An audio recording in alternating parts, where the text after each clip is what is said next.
When the ocean itself begins to roar, what do you save first, your home or your life?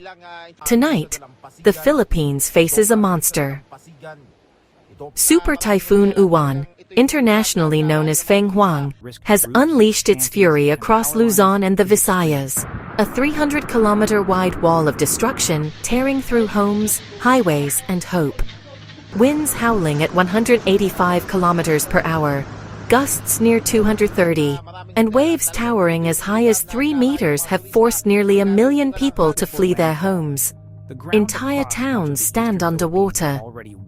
But beyond the wind and rain lies a deeper question.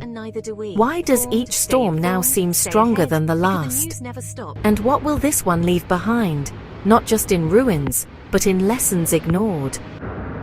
The eye of Uwan has zeroed in on Aurora province, where police are going door to door, dragging families from danger before nightfall. In Bala, residents are reliving old nightmares. We lost everything before. This time we evacuated early, says one mother, clutching her children on a tricycle headed inland. Across Catanduanes, Virac and Samar, storm surges swallowed coastal villages. Power lines snapped, rivers burst their banks, and boats that once fed families now lie shattered on the shore. And as rescue teams raced to save lives, panic spread online. Sirens wailed, and false posts warned of a tsunami. But Fenghuang quickly clarified, there was no tectonic tsunami, only storm surges powerful enough to drown whole neighborhoods if landfall hits during high tide. So if it wasn't a tsunami, then what's causing the ocean to rise so fast, so high, and so often? Here's what they didn't expect. Scientists point to warmer seas, 1 to 2 degrees higher than normal, supercharging Uwan like a giant engine. That extra heat turned it into one of the most powerful storms ever recorded in this region. And it's not alone. The Philippines has faced back-to-back super typhoons this year. Soil already saturated from previous floods can no longer absorb water. Landslides are now inevitable in Sorsogon, Albay, Leyte, and Camarines Sur. Every extra drop now turns into deadly runoff, filling rivers and swallowing roads. Authorities warn that the worst could hit overnight, when darkness hides the danger. Landfall at night, says one disaster official, is the most dangerous kind.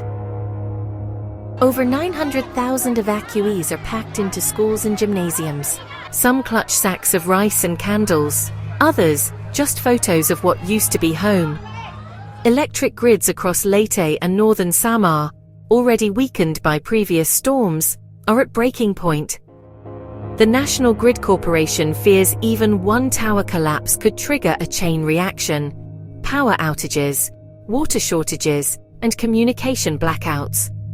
If that happens, hospitals will run on generators, fuel will be rationed, and entire provinces could be cut off for days. Meanwhile, inland provinces like Bulacan and Bataan are bracing for the silent threat, flooding from Angat Dam. If the dam releases water while storm surges push from the coast, the two forces could collide, a flood from both directions. And yet, even amid chaos, the misinformation spreads faster than rescue updates. Social media posts claiming massive tsunami or nuclear wave draw thousands of shares, while official warnings struggle to keep up. So the question is no longer just how strong this storm is, but how ready are we for the next one? Year after year, typhoons grow fiercer. Coastal defenses crumble faster than they can be rebuilt. Experts say rising ocean temperatures and unfinished drainage repairs are a deadly combination.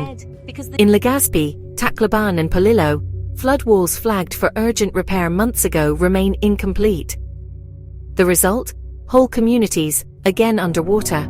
And while government agencies race to coordinate evacuations, critics argue the same pattern repeats every year: heroic rescue, national sympathy, and then silence, until the next storm strikes. Climate resilience is no longer an environmental issue. It's a matter of national security, of power grids, food supply, and survival itself. Tonight, Super Typhoon Uwan continues its west-northwest path, expected to cross Aurora before heading into the West Philippine Sea by Monday and exiting by Tuesday. But even after it's gone, the scars will remain, on landscapes, and on lives. Each time the winds die down, we're left asking, how many more storms must it take before preparation becomes more than a reaction? This is Becky Wilcox reporting for Insight News TV.